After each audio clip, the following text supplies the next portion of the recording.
Hi there. Welcome back to Vivaan institute of learning. और start करते हैं एक प्रैक्टिस सेशन जो कि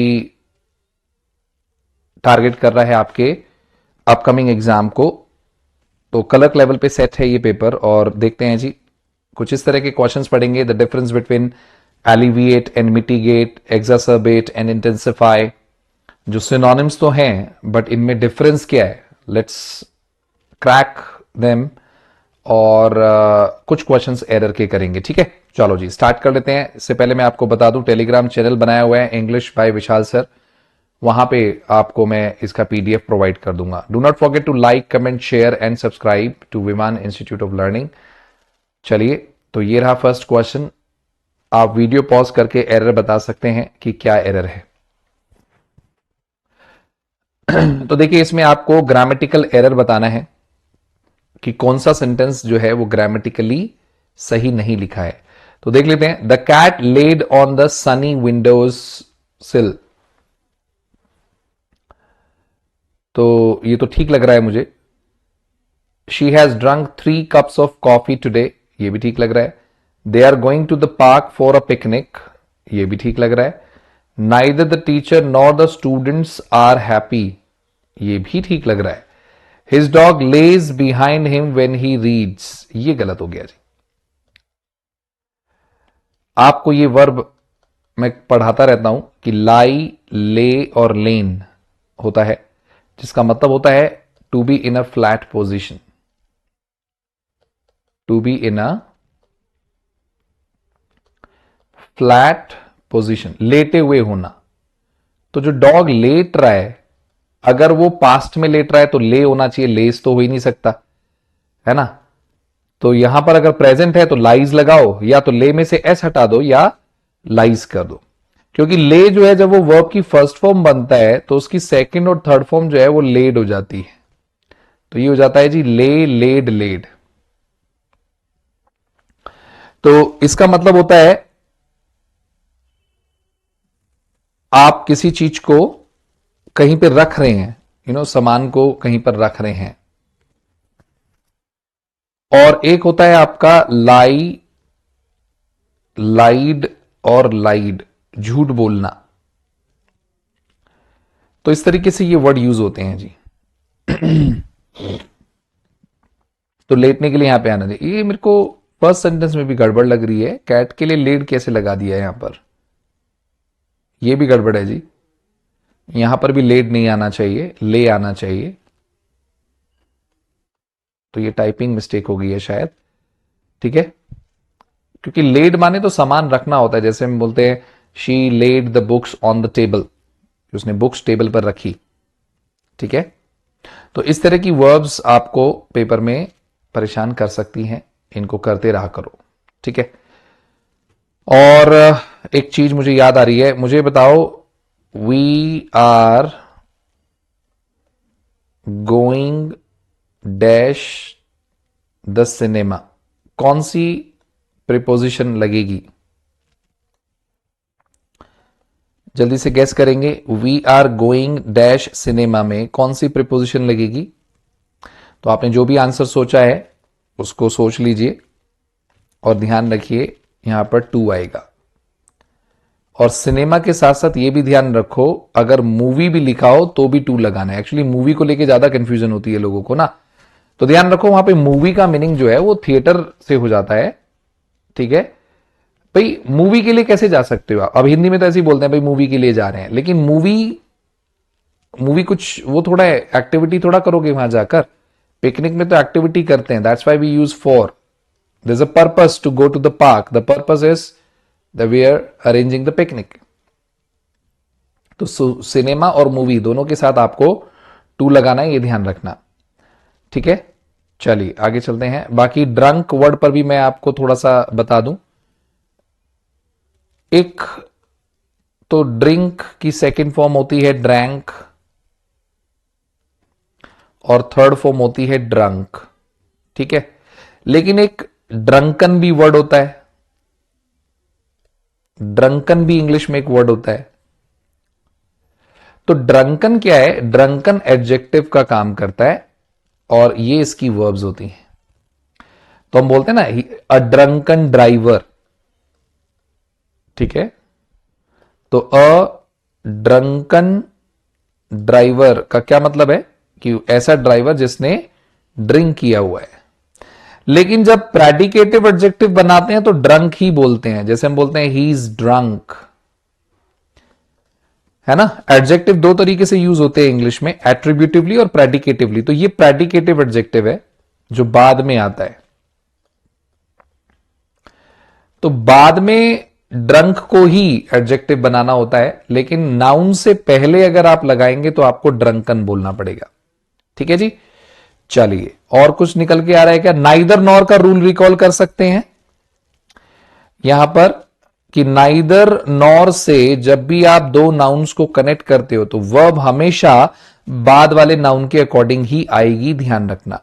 टीचर के अकॉर्डिंग वर्ब नहीं आएगी। तो ये आपके कोरिलेटिव जो कंजंक्शंस होती हैं, आइदर और, neither nor, not only but also, इस रूल को रिकॉल करिए कि इसमें हमेशा बाद वाले के अकॉर्डिंग ही वर्ब आती है। ठीक है जी। चलो आगे बढ़ते हैं। नेक्स्ट क्वेश्चन ये रहा जी आपके सामने, फिल इन द ब्लैंक्स का। वीडियो को पॉज कर लेंगे और सोचेंगे और बताएंगे क्या आंसर है। आई होप आपने कर लिया होगा। और ये रहा इसका answer, option A is the answer. Alleviate का मतलब होता है कम करना, ठीक है। To make something more bearable, ताकि आप सहन कर पाए। कॉन्टेक्स्ट को समझना वर्ड के, सहन शक्ति को बढ़ाने के लिए यूज करते हैं एलिविएट का। जबकि मिटिगेट का यूज होता है किसी चीज को लेस सीवियर बनाना, हार्मफुल और पेनफुल कम कर देना। तो ये ध्यान रखना, मिटिगेट जो वर्ड है वो ब्रॉडर सेंस में यूज होता है, थोड़ा बड़ा रूप होता है इसका। जैसे मैं बोलूं कि भाई it will mitigate the pollution, growing trees will mitigate the pollution. लेकिन एलिविएट जो वर्ड है वो चीजों को थोड़ा और बियरेबल बनाया था कि सहन करने लायक।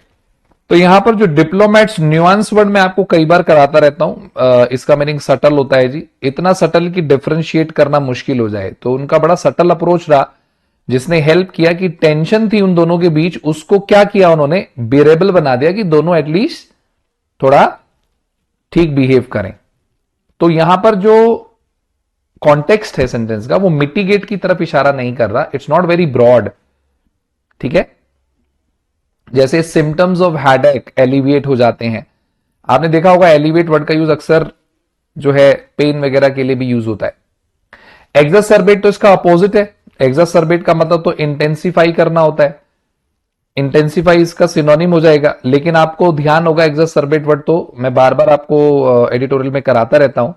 एक्सरबेट का मतलब होता है टू मेक वर्स, किसी खराब चीज को और ज्यादा खराब कर देना, ठीक है। मिटिगेट का मतलब तो कम करना होता है, टू लेसन। मैं इसको आपको कई बार याद करा रहता हूं कि मिट्टी लगी है गेट पर तो उसको साफ कर दो, कम कर दो। एस्केलेट माने किसी नंबर, वॉल्यूम, अमाउंट, इन सबको इंक्रीज करना। एस्केलेटर आपने सुना होगा, जो इलेक्ट्रॉनिक स्टेयर्स होती हैं मॉल्स वगैरह में आपने देखी होंगी, तो उनको एस्केलेटर बोलते हैं। तो एस्केलेटर वर्ड का यूज हम करते हैं किसी वॉल्यूम, नंबर या अमाउंट को बढ़ाने के लिए। तो देखो ये बड़े क्लोज वर्ड्स हैं और इन ब्लैंक्स को करने से आपका ना क्लोज टेस्ट भी स्ट्रांग हो जाता है, ध्यान रखना। क्योंकि क्लोज टेस्ट में हम फंस जाते हैं कई बार, वर्ड काफी क्लोज आ जाते हैं। तो difference between alleviate and mitigate clear है। थोड़ा ब्रॉडर सेंस होगा तो मिटिगेट लगाएंगे, छोटा सेंस होगा तो एलिविएट। एक्सरबेट यूज जब करते हैं जब कोई चीज ऑलरेडी बिगड़ी हुई है उसको और खराब कर रहे हैं, ठीक है। चलिए जी आगे बढ़ते हैं क्वेश्चन नंबर 3 की तरफ। पॉज करके आंसर बताएंगे।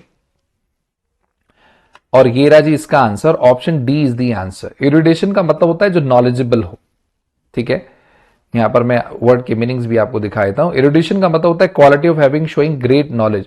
और क्योंकि यहां पर प्रोफेसर का लेक्चर था, तो प्रोफेसर का जो लेक्चर था तो क्लियर है टीचर प्रोफेसर को नॉलेज से, हम नॉलेज और लर्निंग से कनेक्ट करते हैं। तो इरिडेशन वर्ड का यूज हमेशा इसी कॉन्टेक्स्ट में होता है। एक्यूमेन जो वर्ड है, ये सारे वर्ड एक्चुअली सिनोनिम है आपस में, पांचों के पांचों, यू नो।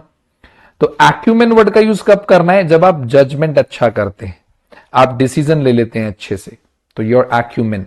ये सारे वर्ड नाउन दिए हुए हैं यहां पर, है ना, बस एस्ट्यूट एक एडजेक्टिव है, बाकी सारे वर्ड नाउन्स हैं, क्योंकि प्रीपोजिशन आ रखी है। और मैं आपको कई बार बता चुका हूं, जब प्रीपोजिशन आती है तो उसके साथ नाउन आता है, क्योंकि प्रीपोजिशन की डेफिनेशन ही ये होती है, preposition is used before noun. ठीक है जी।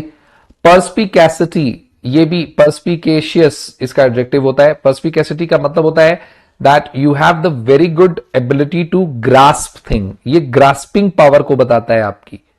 ठीक है, कि आप चीजों को बहुत जल्दी पकड़ लेते हो, कोई कुछ समझा रहा है तो बहुत जल्दी समझ लेते हो। ठीक है।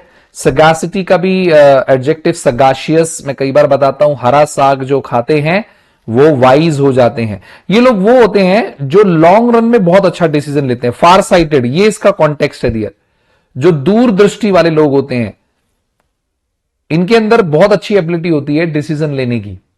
ये दूर की चीजों को भाप लेते हैं कि आज से 6-8 महीने बाद ऐसा होगा। सो दे आर सगाशियस। और एस्ट्यूट तो श्रूडनेस को पकड़ लो, ये चालाक लोग होते हैं जी। एस्ट्यूट लोग वो होते हैं जो चालाक होते हैं, थोड़े से बुद्धिमान होते हैं, ये बहुत जल्दी नोटिस कर लेते हैं चीजों को और चीजों को बहुत क्लियरली समझते हैं और श्रूड होते हैं। तो यहां पर प्रोफेसर लेक्चर की वजह से जो कॉन्टेक्स्ट आ रहा है वो इरुडेशन का आ रहा है। इरुडाइट वर्ड इसका एडजेक्टिव होता है, क्योंकि यहां पर नॉलेज और लर्निंग की बात हो रही है। तो ये जो क्लोजनेस है ना, मुझे इन चीजों में पढ़ाने में बड़ा मजा आता है जी। एंड आई होप आपको ये एग्जाम में बहुत हेल्प करेगी। और ये सारे वर्ड इंपॉर्टेंट हैं। सबसे बड़ी बात, ये सारे वर्ड एडवांस लेवल के हैं जो आपके पेपर में अक्सर आते ही हैं। नेक्स्ट नंबर 4 देख लेंगे। So the answer is option C, clarify. अब बात आती है कि इल्यूसिडेट क्यों नहीं आंसर लगाया, तो मैं आपको बता दूं, इल्यूसिडेट का जो कॉन्टेक्स्ट है ना वो थोड़ा प्रोफाउंड है, बहुत गहरा है। ठीक है। इल्यूसिडेट वर्ड का यूज हम बहुत ही ज्यादा कॉम्प्लिकेटेड कॉन्सेप्ट को जब इजी करते हैं तब यूज करना है। ठीक है। तो इस सेंस में यहां पर क्लैरिफाई ज्यादा अप्रोप्रिएट फिट हो रहा है। ऑफस्केट तो इसका एंटोनिम्स है, चीजों को आप जानबूझकर, देखो यहां पर ये डेलिबरेटली वर्ड इंपॉर्टेंट है जो आपको एरिया बता रहा है। ऑफस्केट वर्ड कब लगाना है, जब कोई जानबूझकर चीजों को डिफिकल्ट कर देता है कि वो समझ में ना आए। ठीक है। तो to deliberately make something unclear और difficult to understand. Obviate word का मतलब होता है किसी चीज को हटा देना ताकि आप बचा सको कुछ या अवॉइड कर सको। तो ऑब्विएट का मतलब होता है नीड या डिफिकल्टीज को हटा देना, खत्म कर देना, ताकि आप किसी चीज को बचा सको और अवॉइड कर सको। तो ऑब्विएट। और डेलिनिएट वर्ड भी हम कई बार करते रहते हैं जी, डिस्क्राइब करना किसी चीज को बहुत बारीकी से, तो दैट्स कॉल्ड डेलिनिएट। तो डेलिनिएट वर्ड को डेली से याद कर लो। तो डेली की जो दिल्ली के जो लोग हैं वो आपको बहुत अच्छे से समझाएंगे चीजें, है ना। जैसे मैं दिल्ली का टीचर हूं तो मैं डेलिनिएट करता हूं कॉन्सेप्ट्स को, इल्यूसिडेट कर देता हूं डिफिकल्ट कॉन्सेप्ट को। तो आप देखो कितने क्लोज वर्ड है ये, है ना, लेकिन बहुत माइनर सा, बहुत सटल डिफरेंसेस जो हैं इनमें वो आपको जानने चाहिए। और भी कुछ नहीं तो एटलीस्ट इल्यूसिडेट और डेलिनिएट जो वर्ड हैं वो हमारे क्या हो गए, सिनोनिम हो गए। ऑफस्केट हमारा एंटोनिम्स हो गया। तो इस तरीके से वोकैब आपकी इंप्रूव होती रहती है। ऑफस्केट वर्ड आता भी है कई बार आर्टिकल में, मैं कहता हूं ना इसको तो पढ़ने में इतनी परेशानी हो रही है, ऑफस्केट। तो ये तो डेफिनेटली आप डिफिकल्ट कर रहे हो जानबूझ के, ये ना वर्ड ही ऐसा बनाया हुआ है कि जानबूझ के डिफिकल्ट कर रहा है, फस क्रिएट कर रहा है। व्हाट अ फस, है ना। चलिए आगे बढ़ते हैं। Question number 5, identify the sentence with the punctuation error. नहीं है, पंक्चुएशन एरर आपके पेपर में नहीं आते, ये गलती से टाइप हुआ है। बताइए जी, एरर बताइए, आपको एरर बताना है, सिंपल। तो वीडियो पॉज करके आप लोग एरर देख लिया करो, मैं इसलिए आपको टाइम भी देता हूं ताकि आप आराम से पॉज कर लो और खुद भी पढ़ लो।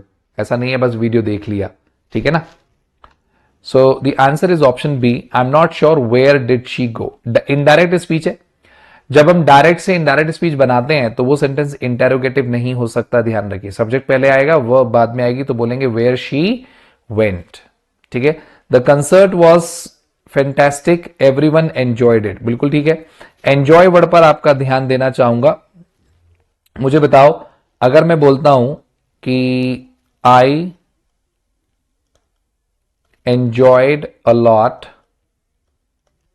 लास्ट नाइट, भाई मैं पार्टी में गया था तो मैं किसी को कह रहा हूं भाई मैंने तो बड़ा एंजॉय किया जी, बड़ा मजा आया, तो इसमें क्या एरर है, सोच के बताओ, सोचो आप।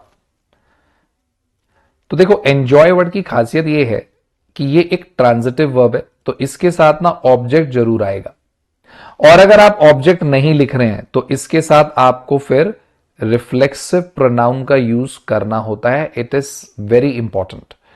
तो आप एंजॉय वर्ड को बिना ऑब्जेक्ट के नहीं छोड़ सकते। अगर ऑब्जेक्ट नहीं है, अगर आप नहीं बता रहे आपने क्या एंजॉय किया, तो आपको यहां पर रिफ्लेक्सिव प्रोनाउन लगाना पड़ेगा और माई सेल्फ बोलना पड़ेगा। ठीक है जी, एक तो ये ध्यान रखेंगे। और क्या है जी, एक कंसर्ट वर्ड से आपको वोकैब ध्यान दिला दूं, डिस्कंसर्टिंग। आज ही शायद सुबह मैं पढ़ा रहा था, डिस्कंसर्टिंग मतलब जो डिस्कंफर्ट कर दे आपको। आज ही रिवाइज कर रहे थे हम, मैंने बताया था कंसर्ट वर्ड आ रहा है, कंसर्ट किसी भी म्यूजिक कंसर्ट को बोलते हैं। After the meeting they decided to go for coffee, तो ये तो ठीक है, गो फॉर कॉफी ठीक है। The book which is on the shelf belongs to Sarah, ये आप ध्यान रखिए, which is on the shelf ये रिलेटिव क्लॉज होता है, कॉमा से इसको सेपरेट किया होता है, तो ये भी ठीक है। He exclaimed I can't believe it, ये भी बिल्कुल ठीक है। नेक्स्ट बताइए, पॉज करके बताएंगे क्या एरर है, कौन से सेंटेंस में एरर है। ये क्वेश्चन इंपॉर्टेंट है और ये आप लोगों के पेपर में आ सकता है, ध्यान रखना। स्पेलिंग का एरर है पार्ट बी में। रिसीव्ड में जो स्पेलिंग होती है वो RECEIVED होगा। वैसे ना इंग्लिश में क्या है ना, ई साउंड के लिए IE लगता है और ए साउंड के लिए EI लगता है, लेकिन ये रिसीव, कंसीव, परसीव, ये कुछ ऐसे वर्ड है जिनमें साउंड भी ई है लेकिन स्पेलिंग EI आएगी जी। जबकि नेबर वर्ड अगर आप देखें तो नेबर में EI इसीलिए आता है क्योंकि उसका साउंड ए है ना, और पीस में IE इसलिए आता है क्योंकि उसका साउंड ई है। बट कई बार क्या है ना, कुछ मैंने आपको बताया था ना, इंग्लिश क्या है ना, जगह जगह से कलेक्ट करके बनी है, तो कई बार उन लोगों को एक्सेप्ट करने पड़े एक्सेप्शंस को। तो ये अदरवाइज मैक्सिमम इंग्लिश के जो वर्ड हैं वो साउंड पे काम करते हैं, but there are 20% words in English which doesn't follow the phonetic sounds, है ना। फोनेटिक सीखने से स्पेलिंग अपने आप ही ये मान लो 80% तो अच्छी हो ही जाती है, बट प्रॉब्लम ये है इंडिया में nobody teaches you phonetics in your elementary schools. तो अब तो खैर थोड़ी सी अवेयरनेस हो गई है, तो मैं देखता हूं बच्चों को कराते हैं जी फोनेटिक्स वगैरह ना। चलिए आगे बढ़ते हैं, बताएंगे क्या एरर है, वीडियो पॉज करके बताएंगे क्या एरर है। So the error is in part C. Clear दिख रहा है, ईच ऑफ के साथ नाउन प्लूरल आता है लेकिन वर्ब सिंगुलर आती है। Subject and verb agreement topic है, तो ईदर ऑफ आ जाए या आपका ईच ऑफ आ जाए, नीदर ऑफ आ जाए या आपका वन ऑफ आ जाए, इन सब के साथ क्या होता है, नाउन प्लूरल रहता है लेकिन वर्ब सिंगुलर रहती है, क्योंकि सब्जेक्ट जो है वो ये सब है और ये सब सिंगुलर इंडेफिनिट प्रोनाउंस हैं। The group of students is preparing for the exam, तो क्लियर पता लग रहा है कि स्टूडेंट्स सब्जेक्ट नहीं है, ग्रुप सब्जेक्ट है, इसीलिए इज यहां पर बिल्कुल ठीक है। Neither the cats nor the dog was, ये बिल्कुल ठीक लिखा है, डॉग के साथ वॉज, नाइदर नॉर के साथ, आइदर और के साथ। सब्जेक्ट एंड वर्ब एग्रीमेंट का ही रूल है कि नॉर और के बाद जो लिखा होता है उसी के अकॉर्डिंग वर्ब आती है। There is a pen and notebook on the desk, ये गलत हो गया है जी।